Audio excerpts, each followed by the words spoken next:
ইব্রাহিম নামের অর্থটা আমি দেখলাম কয়েকটা অর্থ পাওয়া যাচ্ছে, তবে ইব্রাহিম তথা নবী ইব্রাহিম আলাইহিস সালামের নামের অর্থ হচ্ছে অনেকগুলো সন্তানের পিতা। আলহামদুলিল্লাহ বলেন। আর ইসমাইল অর্থটা কি? ছোট্ট একটা বাচ্চা জবাব যেটা দিয়েছিলেন, সেই জবাবটা আল্লাহ পাকের কাছে এতটাই পছন্দ হয়েছে যে যার কারণে সূরা সাফফাতের ভিতরে ইসমাইলের জবাবটা আল্লাহ সরাসরি আয়াত হিসাবে নাজিল করে দিয়েছেন। বলেন সুবহানাল্লাহ। হে আমার সম্মানিত পিতা, স্নেহ মায়া মমতা দেওয়া পিতা, আপনি আল্লাহর পক্ষ থেকে যেটা নির্দেশ পেয়েছেন, যেই জিনিসটা আপনি স্বপ্নে দেখেছেন, সেটা দ্রুত কার্যকর করুন, দ্রুত কার্যকর করুন। আল্লাহ যদি চান আপনি আমাকে ধৈর্যশীলদের মধ্যে পাবেন। সুবহানাল্লাহ। যত ভালোবাসা মায়া মহব্বত, ভালোবাসা মায়া মহব্বত আপনি আমাকে দিয়েছেন, এই মায়া এবং মহব্বত যদি আপনি আমার চোখের দিকে একটাবার চোখ দিয়ে দেন, তাহলে পারে হয়তো ধারালো ছুরিটা আপনি চালাতে পারবেন না, তখন রবের আদেশ পালন করতে আপনি হয়তো ব্যর্থ হয়ে যেতে পারেন। ইসমাইলের বুকে, ইসমাইলের বুকে, ইসমাইলের বুকে ছিল আল্লাহ প্রেমের সুরবানি, তাই সহজে রাজি হলো হতে নিজে কুরবানি, হতে নিজে কুরবানি। কথা বলেন ঠিক কিনা? একটু আওয়াজ দিয়ে বলেন ঠিক কিনা? মহিয়ান গড়িয়ান দয়ালু দাতা, নিখিল বিশ্বের প্রতিপালক, বিস্তীর্ণ জমিনের মালিক, কুল কায়নাতের মালিক, মহান রব্বুল ইজ্জত ওয়াল জালালের দরবারে লাখো কোটি শুকরিয়া জ্ঞাপন করছি, যিনি আগামীকাল বাংলাদেশের আকাশে বাতাসে এক ত্যাগের মহিমা ছড়িয়ে যাবে, ত্যাগের নজরানা পেশ করার দিন আমরা পেতে যাচ্ছি। ঈদুল আজহা তথা আল্লাহর নৈকট্য লাভের দিন, কুরবানির ঈদ, যে মনিব আমাদেরকে দিচ্ছেন বা দিলেন, সে রব্বুল ইজ্জত ওয়াল জালালের দরবারে আমরা সবাই লাখো কোটি শুকরিয়া জ্ঞাপন করে বলি আলহামদুলিল্লাহ। আর একটু জোরে সোরে বলি আলহামদুলিল্লাহ। তারপর তার ওই প্রেরিত রাসূল বিশ্ব মানবতার দিশারি সাইয়্যিদুল মুরসালিন খাতামুন নবিয়্যিন আহমদ মুস্তাফা মুহাম্মদ মুস্তাফা, সকলে বলি সাল্লাল্লাহু আলাইহি ওয়াসাল্লাম। আল্লাহুম্মা সাল্লি আলাইহি আল্লাহুম্মা বারিক আলাইহি। শহীদদের মাগফিরাত কামনা করছি, আমরা সবাই বলি আল্লাহুম্মা আমিন। সম্মানিত হাজিরিন, যুগে যুগে কালে কালে আমাদেরকে বিভিন্নভাবে আল্লাহ পরীক্ষা করে থাকেন। এজন্য আমরা সবাই যদি বলি যে আমাদেরকে সুস্থ রাখার মালিককে, বলেন তো? আবার অসুস্থ বানিয়ে দেওয়ারও মালিককে? এই দৃষ্টি শক্তি, চোখ দিয়ে দেখার ক্ষমতা দিয়েছেন কে? এই চোখের দৃষ্টিটা আল্লাহ চাইলে কেড়ে নিতে পারেন, ঠিক কিনা বলেন? বুঝ শক্তি, স্মরণ শক্তি, দাঁড়িয়ে থাকার শক্তি, তারপরে শুয়ে থাকার শক্তি, ঘুমানোর যে তৃপ্তি, সব কিছুই যার নিয়ন্ত্রণে হয়, বলেন তো তার নাম কি? আল্লাহ সুবহানাহু ওয়া তাআলা।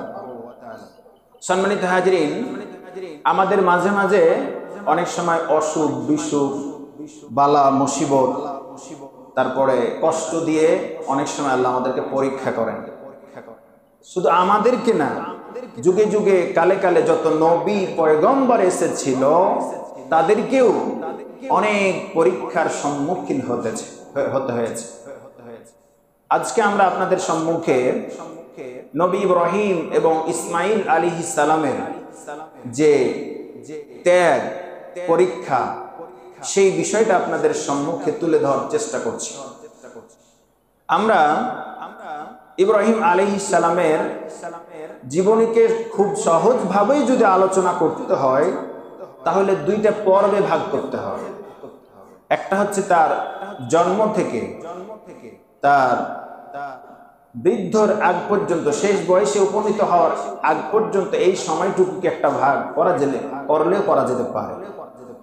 আর আরেকটা হচ্ছে ইব্রাহিম আলাইহিস সালাম শেষ বয়সে যে পরীক্ষার সম্মুখীন হয়েছিলেন, ইসমাইল আলাইহিস সালাম তথা তার কলিজার টুকরা সন্তানকে কুরবানির নজরানা পেশ করার যে মর্মান্তিক পরীক্ষায় অংশগ্রহণ করেছেন, নজরানা পেশ করেছেন গোটা মুসলিম উম্মার জন্য, সেটা তা আমরা শেষ অংশটাই আজকে শুনবো, যদি সময় সুযোগ হয় আগামী দিন কিংবা আগামী সময়ে তার জন্ম থেকে এই দাওয়াতের মিশনগুলো, এই মিশনটাকে আমরা একটা দিন আলোচনা শুনবো ইনশাআল্লাহ।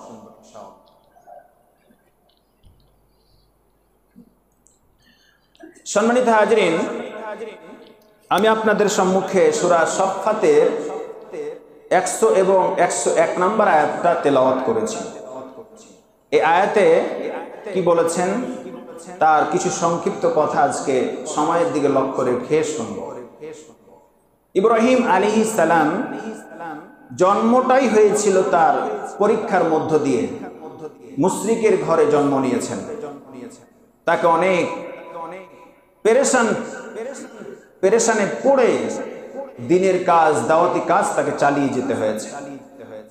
একটা দুইটা বছর করতে করতে করতে করতে শেষ বয়সে প্রায় যখন উপনীত হলেন, প্রায় 80 বছরের কাছাকাছি সময় যখন তিনি পৌঁছে গেলেন, তখন তিনি বৃদ্ধ হওয়ার কারণে রব্বুল ইজ্জত ওয়াল জালালের কাছে দোয়া করলেন, আল্লাহ যদি আমি মৃত্যুবরণ করি তাহলে পারে তোমার নাম নেওয়ার মতো, তোমার গুণগান গাইবার মতো, তোমাকে ডাকবার মতো লোক একটাও কি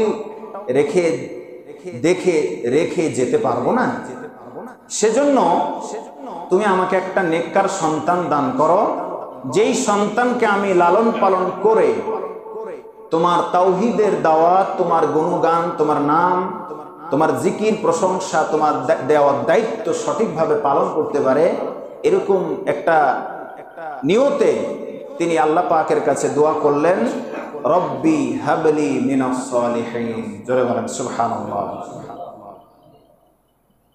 সম্মানিত হাজরিন, আমরা যদি রবের কাছে ঠিক এই দোয়াটাই পাঠ করি সন্তান নেওয়ার পূর্বে, হে আল্লাহ তুমি আমাদেরকে একটা নেককার সন্তান দান করো, যেমনটা ইব্রাহিম আলাইহিস সালাম তার দুয়ার মধ্যে বলেছিলেন, আমরা চাইলে সেটা চাইতে পারি, কারণ তার কাছে দেওয়ার কোনো শেষ নেই। আল্লাহ পাক ইচ্ছা করলে হযরত ইসমাঈল আলাইহিস সালামের মতো না হলেও তার কিছুটা অংশ হলেও আল্লাহ আমাদের সন্তানগুলোকে যদি সেরকম বানান, তাহলে আপনি বাবা হিসেবে আপনার চক্ষু শীতল হয়ে যেতে পারে। এজন্য আমরা সন্তান নেওয়ার আগে অবশ্যই দোয়া করব, আল্লাহ তুমি আমাকে একটা নেককার সন্তান দান করো, সন্তানগুলোকে নেককার বানাও বলে আমরা দোয়া করব। সম্মানিত হাজরিন, ইব্রাহিম আলাইহিস সালাম শুধু একবার দুইবার নয়, একবার দুবার বলেই শেষ করে দিলেন না, তিনি বারবার চাইতে লাগলেন, রব্বুল আলামিন তুমি আমাকে একটা নেককার সন্তান দাও। তোমাকে দিতেই হবে, কারণ আমি এর শূন্যতা, এর অভাবটা আমি বুঝতে পারছি, সুতরাং তুমি আমাকে একটা নেককার সন্তান দাও।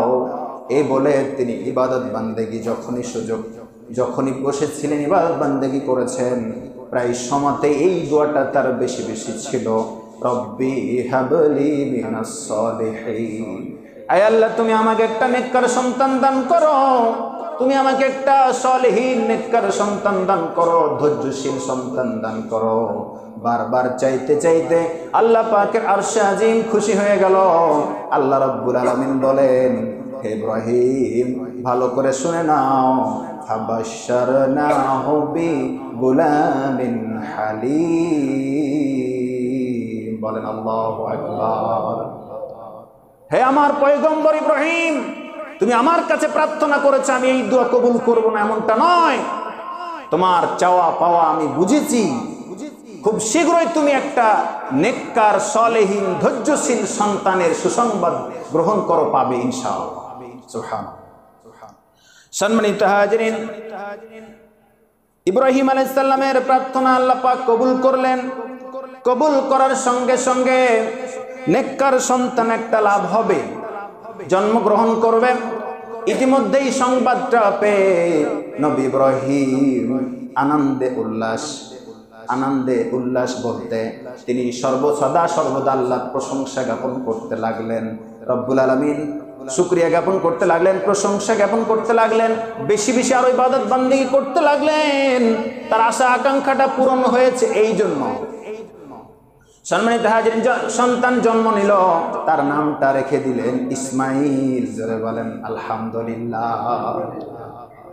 ইব্রাহিম নামের অর্থটা আমি দেখলাম কয়েকটা অর্থ পাওয়া যাচ্ছে, তবে ইব্রাহিম তথা নবী ইব্রাহিম আলাইহিস সালামের নামের অর্থ হচ্ছে অনেকগুলো সন্তানের পিতা। আলহামদুলিল্লাহ বলেন। যদি বলেন কেমন কথা, অর্থটা কেমন? মিল্লাত আবিকুম ইব্রাহিম, আমাদের জাতির পিতা কে বলেন তো? ইব্রাহিম আলাইহিস সালাম। যদি আক্ষরিক দিক দিয়ে আমরা চিন্তা করি, আমাদের জাতির পিতা তথা মুসলিম জাতির পিতা হচ্ছে ইব্রাহিম আলাইহিস সালাম, তাহলে পারে ইব্রাহিম নামের অর্থটার সাথে তার আমাদের এটা মিল আছে না নাই? অনেকগুলো সন্তানের বাবা হচ্ছে ইব্রাহিম, এটাই হচ্ছে তার নামের একটা অর্থ। আর ইসমাইল অর্থটা কি? রবের আনুগত্য বান্দা। সুবহানাল্লাহ বলেন। কি সুন্দর একটা নাম রাখলেন ইসমাইল, রবের আনুগত্যশীল বান্দা, আনুগত্য বান্দা, অনুগত বান্দা, এরকম একটা অর্থ পেলাম আমরা। সম্মানিত হাজিরিন, ইসমাইল আলাইহিস সালাম জন্মগ্রহণ করার পর থেকে এত পরিমাণ বেশি ভালোবাসতে লাগলেন, কপালে গালে ঠোঁটে চুমা খেলেন, ভালোবাসতে শুরু করেছেন। এত ভালোবাসা, এত মহব্বত তিনি আর কখনো কোনো জিনিসের প্রতি দেন নাই। তবে আল্লাহর যে দায়িত্ব, ইবাদত বান্দেগী, তাওহীদের দাওয়াত যেভাবে তিনি প্রচার করেছেন, সেটা কিন্তু মাথা থেকে মুছে দেন নাই। সেগুলো বজায় রেখেই তিনি ইসমাইল আলাইহিস সালামকে প্রাণপণ ভালোবাসতে লাগলেন। এখান থেকে একটা শিক্ষা আমরা বের করতে পারি, আমরা যারা সন্তানের বাবা হয়েছি, সন্তান জন্ম দেওয়ার পরে আমাদের দায়িত্ব শেষ হয়ে যায় না। ওই সন্তানের প্রতি ভালোবাসা, মহব্বত, লালন পালন সঠিকভাবে করার দায়িত্ব পিতা হিসেবে আছে না নাই? কথা বলেন, আছে না নাই? আজকে সন্তানগুলো বকাঠে, সন্তানগুলো বেনামাজি, সন্তানগুলো বাবা অথবা আল্লাহর আনুগত্যশীল বান্দা না হওয়ার পিছনে অনেকটাই বাবা মা দায়ী। সন্তান ভূমিষ্ঠ হওয়ার পরে, জন্ম লাভের পরে কোথায় যায়, কি করে না করে, কোনো কিছুরই আমাদের দায়িত্ব নাই মনে হয়। এই জন্য আমাদের বাবা হিসাবে আমাদের দায়িত্ব হচ্ছে সন্তানগুলোকে সঠিকভাবে লালন পালন করা। সম্মানিত হাজিরিন, নবী ইব্রাহিম আলাইহিস সালাম এমন ভাবে লালন পালন করতে লাগলেন, ইতিমধ্যে আল্লাহ পাকের আরশে আজিম সিদ্ধান্ত নিয়ে নিল, জিবরাইল আলাইহিস সালামকে পাঠিয়ে দিলেন, হে জিবরাইল, তুমি ইব্রাহিম আলাইহিস সালামের কাছে যাও, আমার পয়গম্বর খলিলের কাছে যাও, আমার বন্ধুর কাছে যাও, নবী পয়গম্বরের কাছে যাও, যে বলো সে যেন তার স্ত্রী হাজেরা, বিবি হাজেরা এবং নবজাতক শিশুটা, কয়েকদিনের শিশু বাচ্চাটাকে মরুভূমিতে রেখে আসে।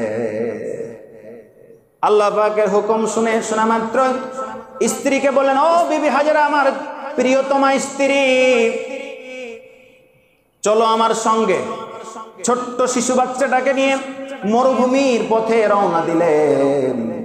মরুভূমির পথে রওনা দিলেন, দিতে দিতে চলে গেলেন একদম কাবা ঘর তথা মক্কার আশেপাশের একটা জায়গায়। সম্মানিত হাজিরিন, সেখানে তিনি রেখেই চলে যাচ্ছেন। পিছন দিক থেকে প্রিয়তমা স্ত্রী ডেকে বললেন, ও আমার প্রিয়তমা স্বামী, এই ছোট্ট বাচ্চা সহ আপনি আমাকে কোথায় রেখে গেলেন? কেন রেখে গেলেন? আমি কি জানতে পারি? আমরা কি জানতে পারি? নবী ইব্রাহিমের শুধু উত্তর বললেন, এটা আল্লাহ পাকের ইশারা। জোরে বলেন সুবহানাল্লাহ। তখন বিবি হাজেরা বললেন, আমার আল্লাহ যদি আপনাকে সিদ্ধান্ত নিতে বলে এভাবে রেখে যাওয়ার, তাতে আমার কোনো আপত্তি নাই, কোনো আফসোস নেই। আপনি যে পথে যাচ্ছেন যান, কোনো সমস্যা নেই। আমার আল্লাহ আমার জন্য যথেষ্ট। বলেন সুবহানাল্লাহ। কি পরীক্ষা চিন্তা করেন। শুধু আমরা মৌলিকভাবে বলতেছি, প্রত্যেকটা বাক্যে বাক্যে যদি শিক্ষা নিতে চাই বের করতে পারা যাবে। স্ত্রীকে নির্জন একটা জায়গায় রেখে চলে যাচ্ছেন।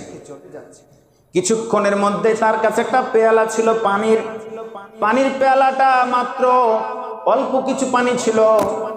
এই পানি নিজেও গ্রহণ করলেন, বাচ্চাটাকেও খাওয়ালেন। হয়তো 1 থেকে 2 কিংবা সর্বোচ্চ 3 দিন যেতে না যেতে এই পানি সবটুকু শেষ হয়ে গেল। কিছুক্ষণ পর কলিজার টুকরা সন্তান ইসমাইল জোরে আওয়াজে কান্না শুরু করে দিলেন।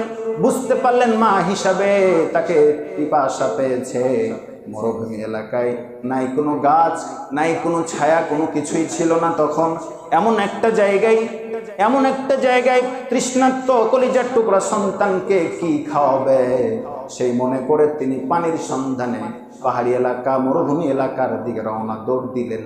দেখতেছেন যেখানে তিনি ইসমাইলকে রেখে দৌড় দিলেন একটা জায়গায়, অর্থাৎ যেই জায়গাটার নাম হচ্ছে সাফা নামক একটা এলাকার দিকে যখন দৌড় দিয়েছেন, মনে করতেছেন চিকচিক করতেছেন এগুলো মনে হয় পানি। দৌড়ে গিয়ে দেখতেছেন কোনো পানি নয়, পানির মতোই মনে হচ্ছিল কিন্তু আসলে বালি। ফেরত চলে এসে আবার দৌড় দিলেন। পিছন দিকে যেখানে সন্তান কলিজার টুকরাকে রেখেছেন সেই দিকে তাকিয়ে দেখে সেই দিকে চিকচিক করতেছে, মনে হতেছে পানি। সেই দিকে আবার দৌড় দিলেন, এসে দেখে বালি আর বালি, কিছুই না। মাত্রা আরো কান্না বেড়ে গেল ইসমাইলের। পিপাসার জন্য গলা ফেটে কান্না করতেছে। শুধু তাই নয়, একবার নয়, 2 বার নয়, 7 বার সাফা এবং মারুয়া পাহাড়ের পাদদেশে বিবি হাজারা মহিলা হওয়ার পরও দৌড় দিলেন কলিজার টুকরা সন্তানের পিপাসা নিবারণের জন্য। জোরে বলেন সুবহানাল্লাহ। আমার আল্লাহ রব্বুল আলামিন আরশে আজিম থেকে সবকিছু দেখছেন। কথা বলেন ঠিক কিনা?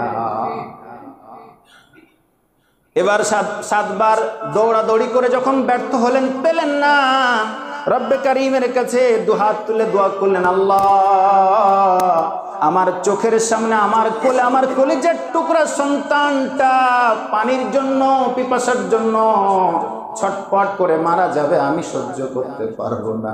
তুমি আমাকে সাহায্য করো, পানির ব্যবস্থা করে দাও।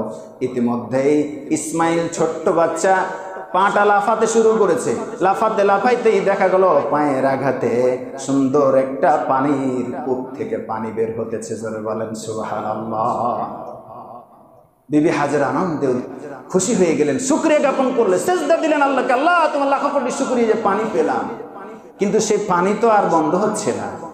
পাথর দিয়ে, বালি দিয়ে এই চারিদিকটাকে বন্ধ করছেন, কিন্তু কি সেটা বন্ধ হওয়ার জিনিস? না, বন্ধ করতে পারছেন না। সেই পানি এমন সুমিষ্টি পানি, তখন পানি যখন বন্ধ করতে পারছে না তখন বলতেছে জমজম, তার মানে থাম থাম থাম, কোথায় যাচ্ছ পানি? এটা তো আল্লাহর নিয়ামত, কোথায় যাচ্ছ? পানি ঘিরে যখন পাচ্ছে না তখন জমজম আরবিতে যখন শব্দ করলেন, থেমে যা পানি, থেমে যা, থাম থাম। যখন বলা হলো পানি থামতেছে না, সেই জমজমের পানির নাম এখনো কি বলেন তো? জমজম নামে এখনো এই নামটি বিবি হাজেরা এই নামটাকে দিয়ে গেছিলেন। বলে সুবহানাল্লাহ। সেই পানি এতটা সুমিষ্টি, এতটাই পুষ্টিকর পানি, যেই দিকে যাই সেই দিকে গাছ জন্ম নেয়। সুবহানাল্লাহ বলেন। মরুভূমি বালিময় এলাকা, এই পানির চতুর্দিকে ছড়িয়ে যাওয়ার কারণে সুন্দর সুমিষ্টি খাজুরের গাছ সেখানে জন্ম নিতে লাগলো।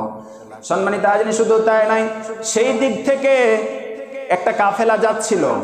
সেই কাফেলা চিন্তা করলেন পশু পাখির কিচিরমিচির আওয়াজ, সেখান দিয়ে রাস্তা দিয়ে যেতে যেতে দেখলেন এখানে পানির সন্ধান পাওয়া যেতে পারে, যেহেতু পশু পাখির কিচিরমিচির আওয়াজ পাওয়া যায়।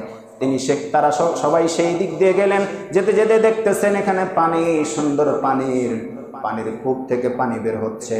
তারা সেখানে পিপাসা নিবারণ করলেন, পানি পান করলেন এবং দেখতেছেন ছোট্ট বাচ্চা এবং একজন মহিলা জিজ্ঞেস করলেন, আপনি যদি চান তাহলে আমরা এখানে বসত বাড়ি নির্মাণ করব, থাকার জন্য ব্যবস্থা করব। বলেন সুবহানাল্লাহ। একজন দুইজন করতে করতে ওখানে একটা গ্রামে পরিণত হয়ে গেল। ওই দিকে রেখে যাওয়া ইব্রাহিম আলাইহিস সালাম বারবার রবের কাছে দোয়া করতেছেন, আল্লাহ দেখতে দেখতে মাসের পর মাস পার হয়ে যাচ্ছে, আল্লাহ তুমি আমাকে অনুমতি দাও, আমার কলিজার টুকরা সন্তানটাকে মরুভূমিতে রেখে এসেছি, তার কি অবস্থা, আমার কলিজা, আমার প্রিয়তমা স্ত্রীকে রেখে এসেছি, তার কি অবস্থা আমার দেখতে বড় মনে চায়। আল্লাহ পাক হুকুম দিলেন, যাও তুমি দেখে আসো, তবে বেশি সময় থাকতে পারবে না, অল্প কিছু সময় দেখেই তোমাকে চলে আসতে হবে।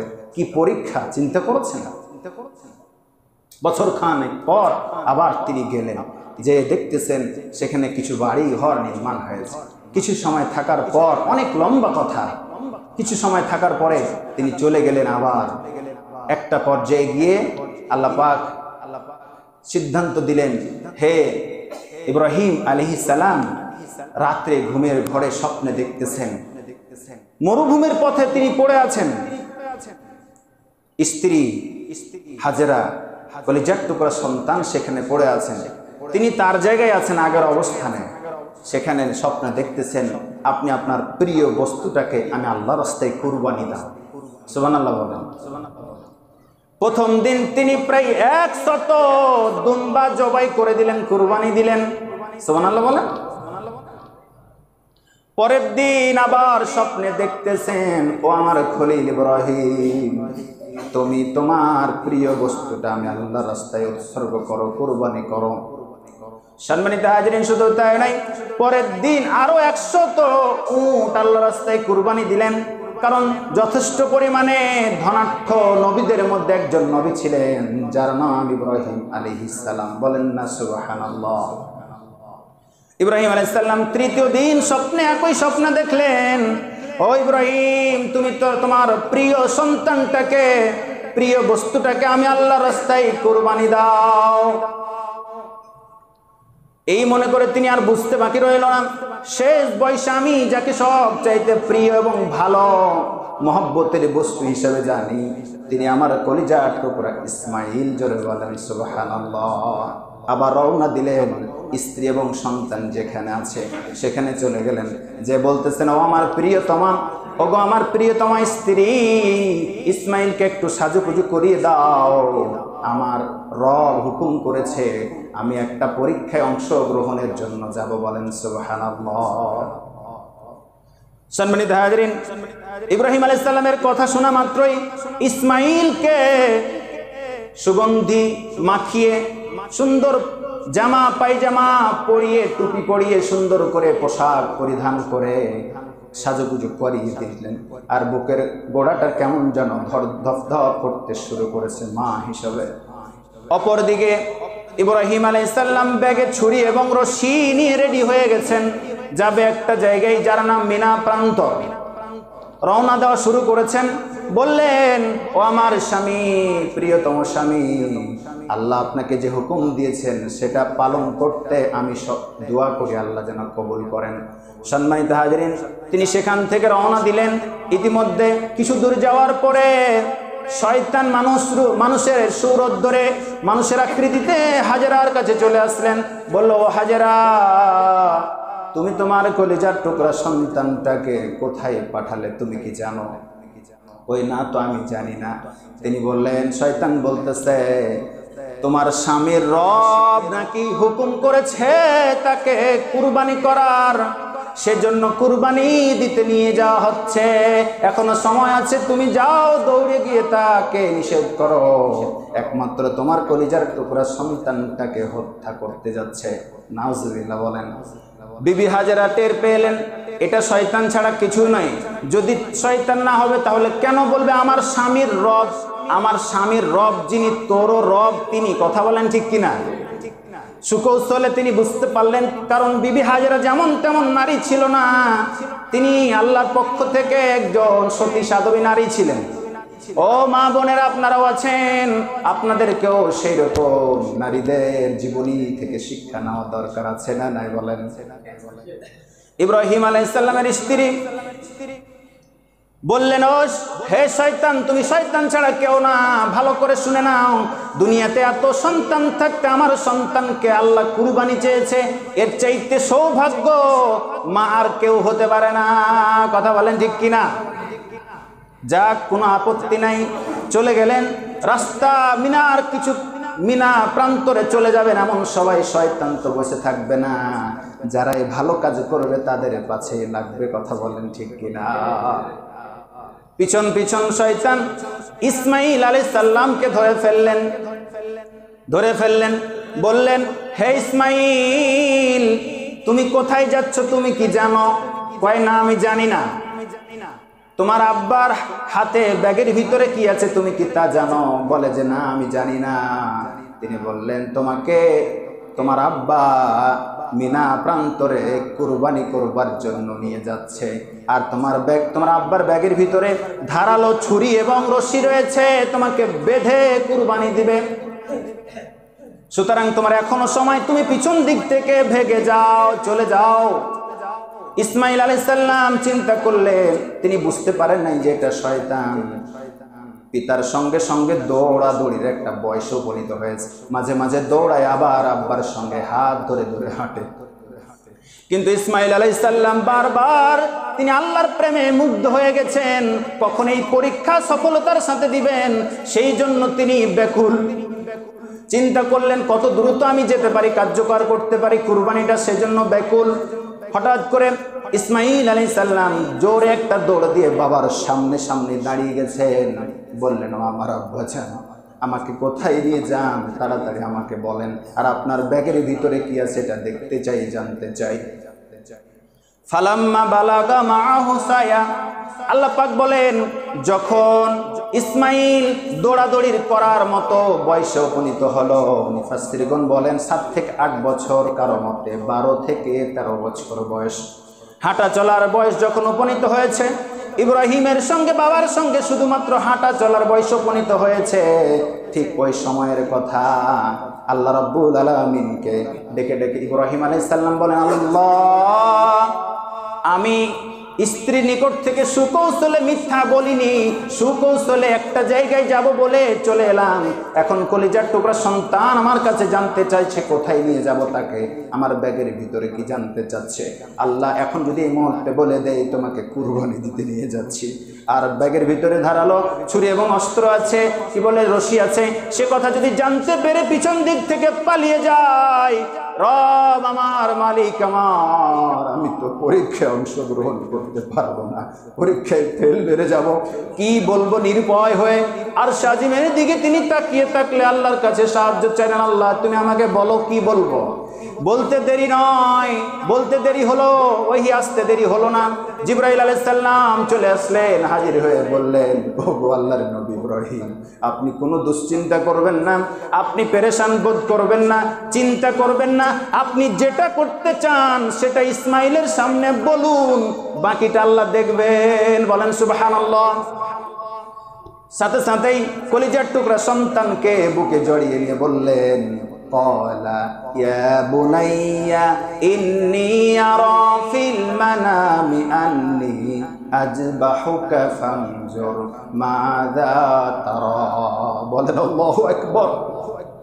হে আমার কলিজার টুকরা সন্তান, ও আমার কলিজার টুকরা সন্তান, হে আমার প্রিয় পুত্র, হে আমার প্রিয় বস্তু, আমি স্বপ্নে দেখেছি যেন আমি তোমাকে জবাই করতেছি, কুরবানি দিতেছি।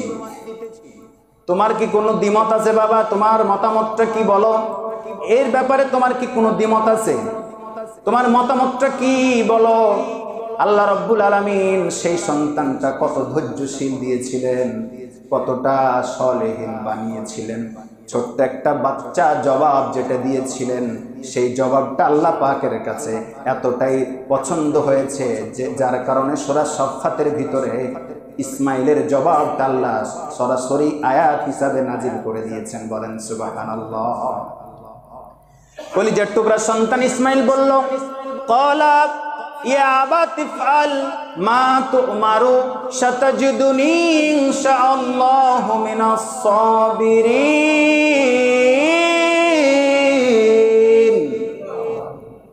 হে আমার সম্মানিত পিতা, হে আমার সম্মানিত পিতা, স্নেহ মায়া মমতা দেওয়া পিতা, আপনি আল্লাহর পক্ষ থেকে যেটা নির্দেশ পেয়েছেন, যেই জিনিসটা আপনি স্বপ্নে দেখেছেন, সেটা দ্রুত কার্যকর করুন, দ্রুত কার্যকর করুন। আল্লাহ যদি চান আপনি আমাকে ধৈর্যশীলদের মধ্যে পাবেন। সুবহানাল্লাহ। ইসমাইলের এইরকম বাক্য শুনে ইব্রাহিম আলাইহিস সালামের চোখ দিয়ে কান্না চলে আসলো। এটা কি সন্তান আমি পেয়েছিলাম, এত ধৈর্যশীল, এত সলেহীন সন্তান আল্লাহ আমাকে দান করেছিল। এমন সন্তানটাকে আমি কুরবানি দিতে পারছি, এই জন্য তার কান্না। পরীক্ষা দিতে পারবে এটার জন্য কান্না। ইব্রাহিম আলাইহিস সালামের কথাগুলো, ইসমাইল আলাইহিস সালামের কথাগুলো যখন পরস্পর কথোপকথন হচ্ছিল, আল্লাহ পাকের আরশ পর্যন্ত খুশি হয়ে গেল। চতুর্দিকের পাখিগুলো যেন গুনগুন আওয়াজ করা বন্ধ করে দিল। কি এমন মর্মান্তিক ঘটনা! বাবা যেরকম সন্তান সেই রকম, বাবা জবাও করতে চাই, কুরবানি দিতে চায়, সন্তান নিজেই নিজেকে কুরবানি হতে চায়, তাতে কোনো আপত্তি করে না। যদি আমাদের সন্তান হতো, মান মনে করত এটা তো সন্তান নয়, যেন অসহায়। কথা বলেন ঠিক কিনা? এরকমই হয়তো মনে করত, কিন্তু কিরকম সন্তান তিনি পেয়েছিলেন।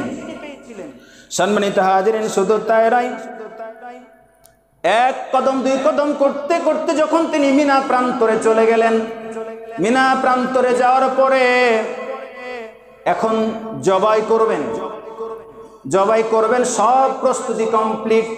আল্লাহ পাক বলেন তারা যে জবাই করবে তার পূর্ব মুহূর্তটা কিরকম, তাদের ফিলিংসটা ছিল, অনুভূতিটা কেমন ছিল, সে কথাটা আল্লাহ কোরআনে জানাচ্ছেন।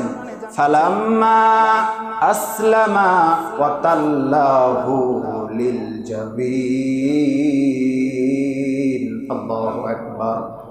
উভয়ে যখন, বাবা এবং পুত্র উভয়ে যখন আত্মসমর্পণ করলো, আল্লাহর এই বিধানের কাছে যখন মাথা নত করলো, আত্মসমর্পণ করলো, এবং ইসমাইলকে জবাই করবার জন্য যখন কাত করে শুইয়ে দেওয়া হলো, কাত করে শুইয়ে দেওয়া হলো, আকাশে বাতাসে সূর্যের আলো, সূর্যের আলোকটা এমন অবস্থা হয়েছে, গুনগুন আওয়াজ যে পাখিগুলো করত, কিচিরমিচির শব্দ করত, সেই পশু পাখিগুলো পর্যন্ত নীরব নিস্তব্ধ হয়ে গেল। যে পাখিগুলো ডানা মেলে চলতেছিল, ডানা বন্ধ করে তাকাতে লাগলো, দৃশ্যটা দেখতে লাগলো। পাহাড়ের চতুর্পাশ থেকে, মরুভূমি পাহাড়ের চতুর্পাশ থেকে কেমন যেন একটা আওয়াজ আসতো পশু পাখির, পোকামাকড়ের, সেই আওয়াজগুলো যেন বন্ধ হয়ে গেল। নীরব নিস্তব্ধ একটা জায়গায় পরিণত হলো। চতুর্দিক থেকে সবাই দেখতেছে আল্লাহর বিধান কতটা পালন করলে নিজের কলিজার টুকরা সন্তানকে বাবা নিজ হাতে জবাই করে। সম্মানিত হাজিরিন, শুধু তাই নয়, জবাই করবার পূর্ব মুহূর্তে সব কিছু রেডি। ধারালো ছুরিটা ব্যাগ থেকে বের করেছেন, এখন তিনি জবাই করবেন। কাত হয়ে শুয়ে থাকা কলিজার টুকরা সন্তান ইসমাইল বললেন, আমার সম্মানিত পিতা, আমি তো জবাই হয়ে যাব, আমার পক্ষ থেকে তিনটে আমার চাওয়া পাওয়া আছে, আরজি আছে। যদি আপনি অনুমতি দেন তাহলে আরজি তিনটা পেশ করব। সম্মানিত পিতা ইব্রাহিম আলাইহিস সালাম বললেন, ও আমার কলিজার টুকরা সন্তান, বলো বলো, দ্রুত বলো, আমি খুব চিন্তার মধ্যে আছি, না জানি কুরবানি আমি দিতে পারবো কিনা। কারণ আল্লাহর পক্ষ থেকে যে আদেশ করা হয়েছে, কত দ্রুত সে আদেশটা পালন করতে পারি সেটাই ভাববার বিষয়। বললেন, আমার এক নাম্বার চাওয়া, আপনার মাথা থেকে পাগড়ি মোবারকটা খুলে আপনি আপনার চোখে বেঁধে দেন। 2 নাম্বার, ব্যাগে থাকা রশিটা বের করে আমার হাত এবং পা বেঁধে দেন। 3 নাম্বার, আমার চাওয়া আমি যখন কুরবানি হয়ে যাব, জবাই হয়ে যাব, রক্তাক্ত জামাটা আমার জনম দুঃখিনী মায়ের হাতে দিয়ে দিবেন। এই কথাগুলো শুনে ইব্রাহিম আলাইহিস সালাম চোখের পানি ছেড়ে কাঁদেন। এতটুকু বাচ্চা কিভাবে বুদ্ধি খাটিয়ে তিনটা আমার কাছে আরজি চেয়েছে, যে আরজিগুলো ইতিমধ্যে ইব্রাহিম আলাইহিস সালাম বুঝতে পেরেছেন কেন বলেছে। তবুও জানতে চাইলেন, ও আমার কলিজার টুকরা সন্তান, কেন এই তিনটি তোমার চাওয়া পাওয়া একটু কি জানতে পারি?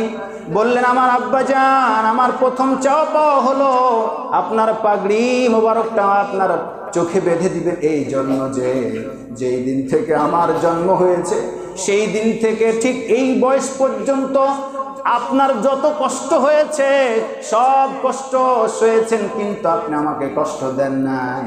আপনার অভাব হয়ে গেলে আপনি আমাকে অভাবী বানান নাই। যা খেয়েছেন তাই খাওয়াইছেন। যত ভালোবাসা মায়া মহব্বত আপনি আমাকে দিয়েছেন, এই মায়া এবং মহব্বত যদি আপনি আমার চোখের দিকে একটাবার চোখ দিয়ে দেন, তাহলে পারে হয়তো ধারালো ছুরিটা আপনি চালাতে পারবেন না। তখন রবের আদেশ পালন করতে আপনি হয়তো ব্যর্থ হয়ে যেতে পারেন। 2 নম্বর আমার চাওয়া পাওয়া, আপনার ব্যাগে থাকা রশিটা যদি আমার হাত পা বেঁধে দেন, এই মনে করে বাঁধতে বলছি না যে ইসমাইল জবাই হতে রাজি ছিল না, এই জন্য জোর করে তার হাত পা বেঁধে বাবা কুরবানি দিয়েছে, এটার জন্য আমি বলছি না, বরং বলতেছি আপনি হলেন আল্লাহর পয়গম্বর, আল্লাহর নবী। আমার হাত কিংবা পা যখন জবাই হব, ছুরি চালাবেন, ওই সময়তে যদি হাত এবং পা আপনার দেহ মোবারকে ঠেকে যায়, তাহলে হয়তো আপনি নবী হওয়ার কারণে আমার বেয়াদবি হয়ে যাবে। এই জন্য আপনি আমার হাত এবং পা সুন্দর করে রশি দিয়ে বেঁধে দিবেন। আমার 3 নম্বরের চাওয়া পাওয়া হলো, আমার মা শেষ বিদায়টা সালামটা পর্যন্ত দিয়ে আসতে পারি নাই। আমি জানতাম না যে আমাকে মিনা প্রান্তরে আল্লাহর রাহে কুরবানি হতে হবে, জানতাম না।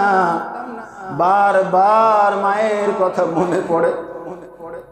যদি শেষবার দেখতে পেতাম কতই না ভালো হতো, হয়তো বিদায় নিয়ে আসতে পারতাম, কিন্তু সেই কপালটা আমার হয় নাই, যে কোনো কারণে হয় নাই। সুতরাং রক্ত মাখা জামাটা যখন আমার মা পাবে, সেটা দেখেই তিনি সান্ত্বনা লাভ করবেন, যদিও ইতিমধ্যে শয়তান তাকে জানিয়েছিল।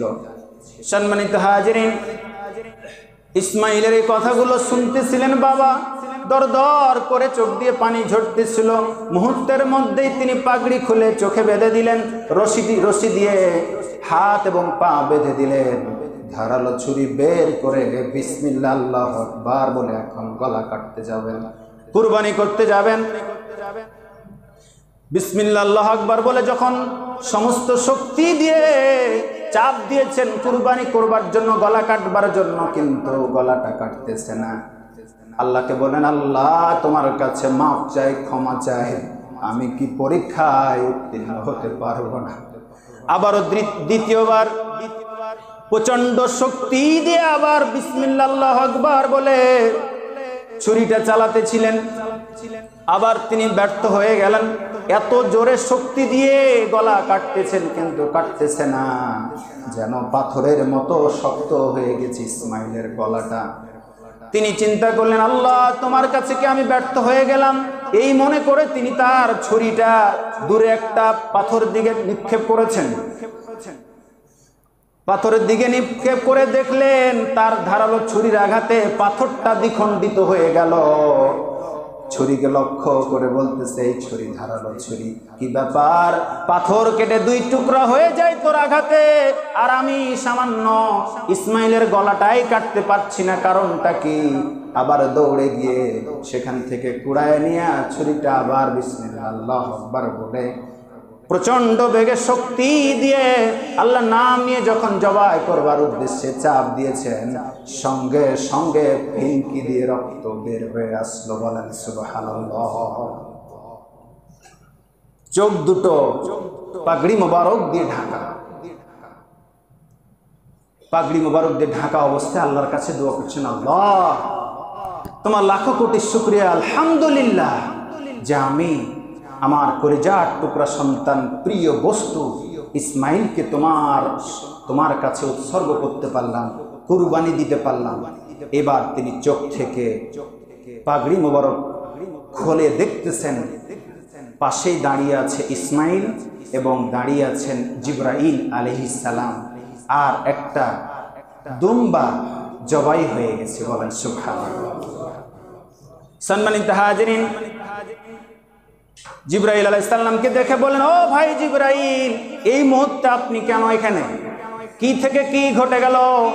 কিছুই বুঝতে পারলাম না। আমার ইসমাইল পাশে দাঁড়িয়ে, তুমি পাশে দাঁড়িয়ে, আর একটা দুম্বা জবাই হয়ে গেল। কারণটা কি? আমি কি আল্লাহর পরীক্ষায় ফেল মেরে গেলাম? জিবরাইল বলো। ইসমাইল ইব্রাহিম আলাইহিস সালামের কথার জবাবে জিবরাইল আলাইহিস সালাম বললেন, ও আল্লাহর পয়গম্বর, আল্লাহর নবী গো, ইতিমধ্যে আমি কয়েকটা বাণী নিয়ে এসেছি আপনাকে শোনানোর জন্য। বলেন সুবহানাল্লাহ। সে বাণীগুলো কি? ওয়ানাদাইনাহু আইয়া ইব্রাহিম, হে ইব্রাহিম, আমি ইব্রাহিমকে ডেকে বললাম, হে আমার পয়গম্বর ইব্রাহিম, কদ সাদ্দাকতার রুয়া, তুমি যেটা স্বপ্নে দেখেছো সেটা তুমি প্রমাণ করেছো। স্বপ্নে যেটা দেখেছো তুমি এটা কার্যকর করেছো। আমি আসলে ইসমাইলকে কখনোই ছুরির নিচে দিয়ে জবাই হোক এটা আমি আল্লাহ চাইনি। বলেন সুবহানাল্লাহ। আমি চেয়েছিলাম শেষ বয়সে তোমাকে আমি পরীক্ষা করে তুমি উত্তীর্ণ হতে পারো কিনা, এই দৃশ্যটা আমি দেখবার জন্য ইসমাইলকে আমি কুরবানি চেয়েছিলাম। বলেন সুবহানাল্লাহ। সম্মানিত হাজির, আরো বলেন, ইন্নাকা যালিকা নাজজিল মুহসিনিন, আমি এভাবেই নেককার বান্দাদের, মুহসিন বান্দাদেরকে পুরস্কার দিয়ে থাকি, পুরস্কৃত করে থাকি।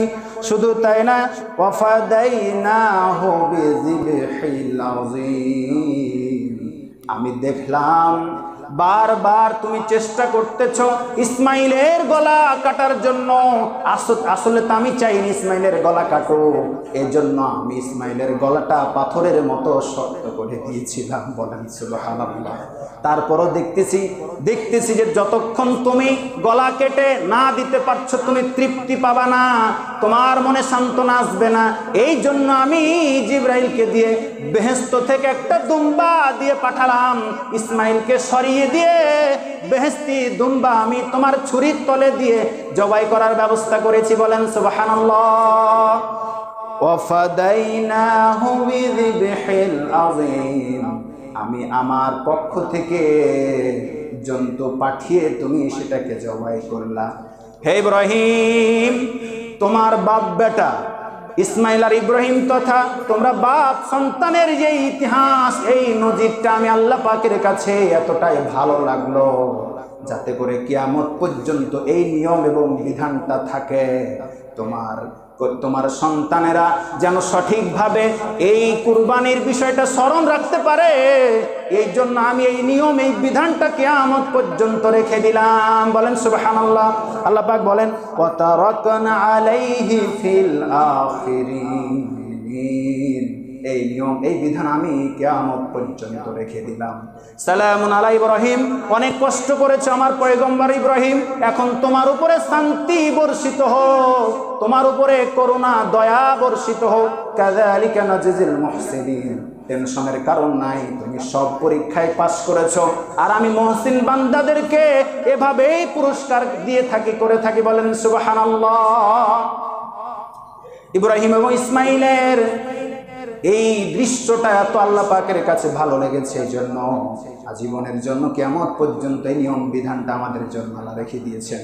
এই ইব্রাহিম এবং ইসমাইলের এই দৃশ্য দেখে, এই ঘটনা শুনে এবং বুঝে আমরা আমাদের সন্তানদেরকে সেভাবে লালন পালন করব, এবং যে কুরবানির জন্য আমরা পশু সংগ্রহ করেছি সব পশুগুলো কুরবানি আল্লাহ রব্বুল আলামিন যেন কবুল করেন। বলেন আমিন। জোরে বলেন আল্লাহুম্মা আমিন। সবাই মিলে আনন্দের সাথে ভালোবাসা আদান প্রদানের মাধ্যমে আমরা যেন আগামীকালের ত্যাগ কুরবানি সবাই মিলে কাঁধে কাঁধ মিলিয়ে আদায় করতে পারি। গোস্ত, তারপরে গোস্ত যেগুলো হবে সেগুলো পরস্পর মিলেমিশে যেন সুন্দরভাবে বন্টন করে খেতে পারি, সবাইকে আনন্দের সাথে ভালোবাসার সাথে কাঁধে কাঁধ মিলিয়ে এই কুরবানিতে অংশগ্রহণ করার মাধ্যমে আমরা এই ত্যাগের পরীক্ষা উত্তীর্ণ হতে চাই। বলেন ইনশাআল্লাহ। আমাদের সকলের কুরবানিগুলো আল্লাহ কবুল করুন। আমরা সবাই বলি আল্লাহুম্মা আমিন। আলহামদুলিল্লাহি রাব্বিল আলামিন।